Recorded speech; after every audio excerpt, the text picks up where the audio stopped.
Hello everyone, welcome back to Vidyalaya. आज का हमारा टॉपिक है डाइवर्जेंस। यानी डाइवर्जेंस हम किस तरह से फाइंड करेंगे किसी पर्टिकुलर वेक्टर पॉइंट फंक्शन के लिए। ठीक है, यहाँ मैंने लिखा हुआ है, देखिए, vector point function. Vector point function का मतलब है कि डाइवर्जेंस जो है वो सिर्फ और सिर्फ किसके लिए हम डिफाइन कर सकते हैं, वेक्टर क्वांटिटी के लिए डिफाइन कर सकते हैं। तो यहाँ मान लो आपने किस तरह से डील करना है। v एक वेक्टर है। अगर वेक्टर है तो इस तरह के इसके कंपोनेंट्स होंगे, v1i plus v2j plus v3k। अब इस वेक्टर v के लिए हम डाइवर्जेंस जो है डिफाइन करने जा रहे हैं। ठीक है, तो डाइवर्जेंस को या तो आप D I V v vector लिखेंगे या सिंपली डेल डॉट v लिखेंगे। और यहाँ पे जो डॉट यूज हुआ है, ये डॉट वही डॉट है जो आपका प्रोडक्ट ऑफ वेक्टर्स के लिए यूज करते हैं हम, यानी डॉट प्रोडक्ट की बात कर रहा हूँ मैं यहाँ पे। ठीक, तो डेल क्या है, डेल ऑपरेटर आपको मैं इससे पहले वाली वीडियो में रूबरू करा चुका हूँ उस चीज से। तो चलिए स्टार्ट करें इसको। तो ये डेल की वैल्यू रखी मैंने, del upon del x of i cap plus del upon del y of j cap plus del upon del z of k cap. और डॉट v की वैल्यू पुट कर दो, v1i plus v2j plus v3k। Correct. अब जैसे ही dot में क्या करते हैं हम, करस्पॉन्डिंग जो एलिमेंट्स होते हैं, करस्पॉन्डिंग जो कंपोनेंट्स होते हैं, उनको आपस में क्या कर देते हैं, मल्टीप्लाई कर देते हैं जनरली। ठीक है, तो यहाँ क्या होगा, डेल अपॉन डेल एक्स आएगा और साथ में कौन, v1 plus del upon del y के साथ कौन, v2 plus del upon del z के साथ कौन, v3। अब देखो ये आपका सॉल्यूशन तो हो गया, लेकिन अगर आपका जो v1 और v2 और v3 है ना, ये बेसिकली क्या होंगे, some functions of x, y, z। यानी ये आपका डिपेंड करेंगे x, y, z पर। तो जब क्वेश्चन में हमें क्या दिया होगा, v1 की वैल्यू दी होगी, v2 की वैल्यू दी होगी और v3 की वैल्यू दी होगी इन टर्म्स ऑफ क्या, x, y, z। तो ऐसे केस में हम क्या करेंगे, यहाँ v1 की वैल्यू पुट करेंगे, यहाँ v2 की वैल्यू पुट करेंगे और यहाँ v3 की। आफ्टर दैट हम पार्शियली इसको डेरिवेट करने वाले हैं with respect to x, y and z, depending on del upon del x और डेल अपॉन डेल y और डेल अपॉन डेल z। ठीक है, तो यहाँ तक तो आपको समझ आ गया होगा। अब मैं एक क्वेश्चन उठाता हूँ तो आपको थोड़ा क्लियर हो जाए उससे। ठीक है, जैसे सपोज करो, मान लिया आपसे पूछा जाता है कि find divergent of divergence of r vector, और आर वेक्टर आपको कुछ इस तरह से डिफाइन किया हुआ है, x i plus y j plus z k. Simplest ले रहा हूँ, बात एक ही है, सबको इसी तरह से करना है। ठीक है, तो आपने क्या करना है ऐसे केस में, आप डाइवर्जेंस को हम लिखेंगे डेल डॉट आर वेक्टर।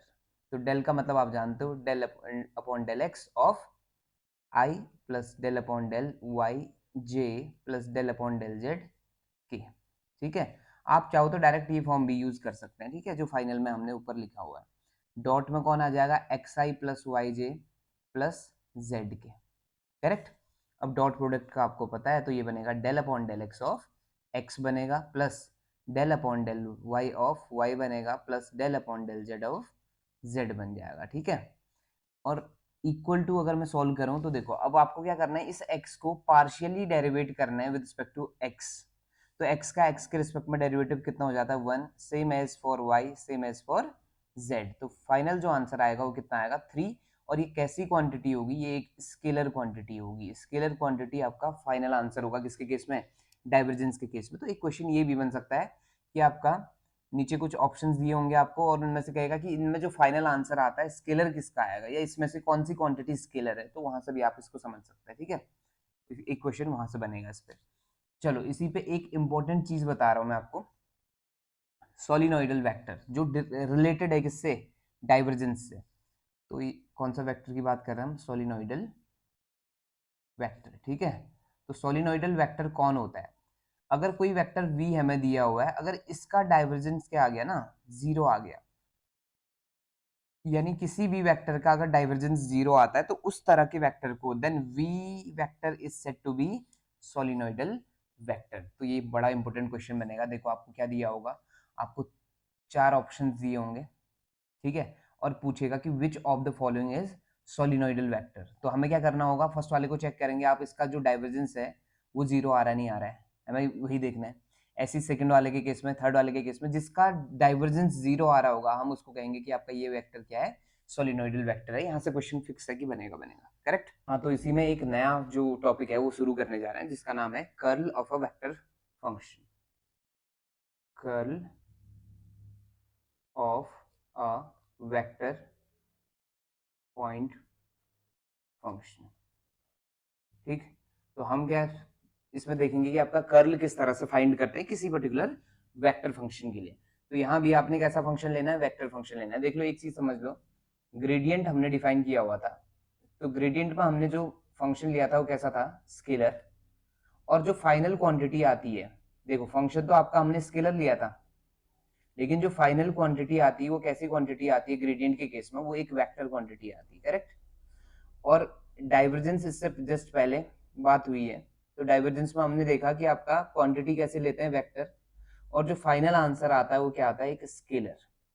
और यहाँ मैं बात कर रहा हूँ कर्ल की, तो कर्ल में भी आपने क्या लेना है, वेक्टर लेना, और इसका फाइनल आंसर भी क्या आएगा, वेक्टर आएगा, क्योंकि कर्ल का मतलब बेसिकली क्रॉस होता है। ठीक है, चलो जी समझ लेते फिर इसको। ठीक है, कर्ल को समझते हैं। कर्ल का मतलब होता है कि जो डेल ऑपरेटर था आपका और कोई एक वेक्टर फंक्शन होगा, उन दोनों के बीच हम क्या करेंगे, क्रॉस अगर फाइंड कर पाए तो उसी को हम कहते हैं कर्ल। ठीक है, तो कर्ल को किस तरह से लिखना है आपने, जैसे देखो सपोज करो ये हो गया आपका कर्ल एफ। एफ मान लिया एक वेक्टर है, ठीक है, एफ इस तरह से एक वेक्टर है, F1 I plus F2 J plus F3 K। ठीक है, और आप कर्ल ऑफ एफ ढूंढने का मतलब हो गया, आप सिंपली क्या करने जा रहे हैं, डेल क्रॉस एफ करने जा रहे हैं आप। ठीक, तो इसके लिए यहाँ पे ये ध्यान देना कि जो F1 और F2 और F3 है ना, ये जो है डिपेंड करेंगे किस पर, एक्स वाई जेड, यानी कि ये some functions of x y and z होंगे। ठीक, तो चलो आ जाओ जल्दी से। तो क्रॉस में हमें क्या करना होता है, जो फर्स्ट रो में आई, दूसरे में आई जे के आ जाएगा फर्स्ट रो में, और दूसरे में क्या आ जाएंगे, डेल के कोफिशिएंट। डेल के कोफिशिएंट कौन कौन होते हैं, del upon del x, del upon del y, del upon del z, है ना।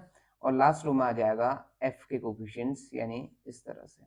और ये एक डिटर्मिनेंट होगी, इस डिटर्मिनेंट को सॉल्व करते ही आपको आंसर मिल जाएगा। ठीक है, सॉल्व करेंगे तो आई के करस्पॉन्डिंग क्या क्या जा रहा है, देखो रो और कॉलम गई, तो ये बना del upon del y of कौन, F3 minus del upon del z of कौन, F2, और साथ में कौन आएगा इसके, आई कैप, प्लस जे के सामने कौन आ रहा है, जे के लिए आ रहा है del upon del z of F1 minus del upon del x of F3, साथ में कौन आ जाएगा, जे। मैंने माइनस बैलेंस कर लिया है। आप सभी को ये डिटरमिनेंट सॉल्व करना आता है, अगर नहीं आता है तो एक बार चेक कर लेंगे। ठीक है, मैट्रिक्स पे हमने काम किया हुआ है, उसी में डिटरमिनेंट भी आपको बताया गया था। ठीक, अगला टर्म आ जाएगा del upon del x of what, F2 minus del upon del y of F1। ठीक, इसके साथ कौन आएगा, के। तो ये हो गया आपका इसका एक्सपेंडेड फॉर्म। अब इसमें आपने क्या ध्यान देना है कि फाइनल आंसर कब आएगा, जब आप F3 की वैल्यू पुट करेंगे, F2 की करेंगे, F1 की करेंगे, उसके बाद इनको पार्शियली डेरिवेट करेंगे एक्स वाई और जेड के रिस्पेक्ट में। वो डिपेंड करेगा कौन से पे कब किसके रिस्पेक्ट में डेरिवेट करना है, करेक्ट। चलो, तो यहाँ तक आपको इस कर्ल समझ आ गया होगा। अब मैं इससे रिलेटेड एक क्वेश्चन उठाता हूँ तो और क्लियर हो जाएगी बातें। ठीक, तो क्वेश्चन कुछ इस तरह से उठा लिया, सेम क्वेश्चन उठा रहा हूँ। आर वेक्टर है मान लो आपके पास कौन, x i plus y j plus z के। जब भी आर वेक्टर की बात करेगा ना, तो समझ जाना कि x i plus y j plus z के ही बात कर रहा है। ठीक है, अब आपने ढूंढना है कर्ल। तो कर्ल अगर आप ढूंढने जा रहे हैं तो उसके लिए आपने सिंपली क्या करना है, डेल क्रॉस आर वेक्टर करना है। और डेल क्रॉस आर वेक्टर करने का मतलब हो गया x, sorry i j k del upon del x, del upon del y, del upon del z, और यहाँ आ जाएगा एक्स वाई और जेड। अब इसको आप सॉल्व करेंगे तो ये बन जाएगा, आई के करस्पॉन्डिंग क्या बनने वाला है, रो गई और कॉलम गया, तो बनता है del upon del y of z minus del upon del z of y. ठीक है, प्लस जे के करस्पॉन्डिंग आप आते हैं तो रो गई कॉलम गया, ये बनता है del upon del z of what, x minus del upon del x of z, और प्लस सॉरी इंटू में कौन आएगा, j cap, plus k cap के करस्पॉन्डिंग रो गई कॉलम गया, ये बचता है del upon del x of y minus del upon del y of x, और साथ में कौन, के कैप। ठीक है, अब ध्यान से देखोगे ना अगर, तो ये देखो ये आपका partially with respect to y करना है, बट यहाँ तो सिर्फ जेड है, तो इसका मतलब इसकी वैल्यू कितनी हो जाएगी, जीरो। ये भी कितना होने वाला है, जीरो। पार्शियल डेरिवेटिव आपको समझा दिया गया था, ये जीरो हो गया जे कैप के साथ, और यहाँ कौन, आई कैप, और प्लस ये भी जीरो माइनस जीरो, के कैप। तो इसका जो फाइनल आंसर आ गया वो एक्चुअल में कौन है, जीरो वेक्टर है। ठीक, तो क्वेश्चन ऐसा भी हो सकता है कि आपका curl r vector is equal to, ठीक है, नीचे आपको दिया होगा 3 आई कैप दूसरा 3j कैप, तीसरा 3k कैप और चौथा जीरो वेक्टर। तो आपने किस पे टिक लगाना है? जीरो वेक्टर पे टिक लगाना है। और भी ऑप्शंस इसमें वेरी कर सकते हैं, उसमें कोई प्रॉब्लम नहीं है। ठीक है, यहां से एक इंपॉर्टेंट वेक्टर और निकल के आता है जिसको हम कहते हैं इररोटेशनल वेक्टर। अब इररोटेशनल वेक्टर क्या है वो समझ लो। इररोटेशनल वेक्टर, तो किसी वेक्टर को इररोटेशनल वेक्टर तब कहते हैं जब उसका कर्ल क्या आ जाए? जीरो आ जाए। Curl of r equal to अगर क्या आ गया? जीरो, तो हम आर को क्या बोल देंगे? जीरो आने का मतलब यहाँ क्या है ना, जीरो आने का मतलब है सिंपली जीरो वेक्टर। ठीक है, क्योंकि ये वेक्टर क्वांटिटी है तो ऑब्वियस है अगर मैं जीरो लिख रहा हूँ तो जीरो वेक्टर की ही बात कर रहा हूँ, करेक्ट। तो कर्ल ऑफ आर वेक्टर अगर जीरो आ गया तो उस दिन जो आर वेक्टर है वो क्या कहलाएगा? वो आपका इररोटेशनल वेक्टर कहलाएगा। या सिंपली किसी भी वेक्टर का कर्ल अगर क्या आ जाता है? जीरो आ जाता है। जैसे कर्ल ऑफ एफ क्या आ गया? जीरो, तो हम कह देंगे कि एफ इज एन इररोटेशनल वेक्टर। ठीक है, तो इस तरह से आप समझ गए होंगे इस चीज को। अब इसी में एक टॉपिक और समझाता हूं आपको मैं, जिसको हम कहते हैं लाप्लाशियन ऑपरेटर। ठीक, द लाप्लाशियन ऑपरेटर बहुत इंपॉर्टेंट है, काम आएगा हमारे। तो लाप्लाशियन ऑपरेटर का मतलब है एक्चुअल में डेल स्क्वायर, और डेल स्क्वायर का मतलब कहीं ना कहीं डायरेक्टली इससे है। देखो, डेल डॉट डेल से, और डेल डॉट डेल करोगे तो आपको पता है डेल की वैल्यू कितनी थी? Del upon del x of i plus del upon del y of j plus del upon del z of k, है ना। और डॉट किसके साथ? Del upon del x of i plus del upon del y of j plus del upon del z of k. ठीक, तो ये क्या हो गया? आई आई के साथ हुआ तो ये इस तरह से, यानी कि आपको पार्शियली डेरिवेट करना पड़ेगा ट्वाइस किसके रिस्पेक्ट में? एक्स के। दूसरे वाले में आपको पार्शियली डेरिवेट करना पड़ेगा twice with respect to y, और तीसरे केस में आप पार्शियली डेरिवेट करेंगे with respect to z twice. तो ये जो चीज आपको दिख रही फाइनल में, ये कहलाता है लाप्लाशियन ऑपरेटर। करेक्ट, क्लियर हो गया होगा। ठीक, तो अब इसमें जो एफ यूज करूंगा ना मैं, यहाँ पे अगर मैं लाप्लाशियन ऑपरेटर की बात कर रहा हूँ, तो जैसे मान लो ये कैसी क्वांटिटी, पहले तो ये देख लो, ये क्वांटिटी है कैसी? स्केलर क्वांटिटी है, क्योंकि इसमें आई जे के का यूज नहीं हुआ है तो ये वेक्टर नहीं है, ये स्केलर क्वांटिटी है। इसी में अगर मैं बात कर लूँ आपसे कि डेल स्क्वायर एफ, ठीक है, तो डेल स्क्वायर तो आप समझ गए, एफ का मतलब यहाँ पे एफ भी कैसा होगा? एक स्केलर क्वांटिटी होगी, है ना, क्योंकि मैं इसको क्या करने वाला हूँ? डायरेक्ट मल्टीप्लाई करने वाला हूँ। यहाँ पे ना क्रॉस है ना ही डॉट है, ये जो क्रॉस लिखा हुआ है इसका मतलब यहाँ मल्टीप्लीकेशन से है। ठीक है, जैसे डेल स्क्वायर एफ लिखा हुआ है ना, इस एफ का ये दोनों आपस में क्या है? प्रोडक्ट में है, लेकिन इनके बीच ना डॉट है ना क्रॉस है, यानी कि ये वेक्टर क्वांटिटीज नहीं है। यहाँ सिंपल क्या है? दो स्केलर्स आपस में क्या होने वाले हैं? मल्टीप्लाई होने वाला है। और दो स्केलर मल्टीप्लाई होने का मतलब यहाँ सिंपली ये है, देखो, del two upon del x two of क्या आ जाएगा? F one plus del two upon del x two y two of f two plus del two of upon del z two of f three. तो f one में कौन होगा? X Y Z होंगे, तो उसको ट्वाइस हम क्या करेंगे? With respect to x derivate करेंगे, फाइनल आंसर दे देगा। सिमिलरली वाई के और सिमिलरली जेड के रिस्पेक्ट में हम इसको ट्वाइस क्या कर देंगे? डेरिवेट कर देंगे। क्लियर हो गया इतना? ठीक, अब अगर आपका यहीं से एक फंक्शन जो है जनरेट होता है जिसको हम कहते हैं हार्मोनिक फंक्शन। हार्मोनिक फंक्शन, तो किसी फंक्शन को हम हार्मोनिक फंक्शन तब कह पाते हैं जब उसका लाप्लाशियन ऑपरेटर के साथ प्रोडक्ट कितना आ जाए? जीरो आ जाए। क्लियर हो गया इतना? यानी del two f equal to किसी दिन जीरो आ गया तो आप समझ जाना ये जो एफ है वो कैसा है? हार्मोनिक फंक्शन है। क्लियर?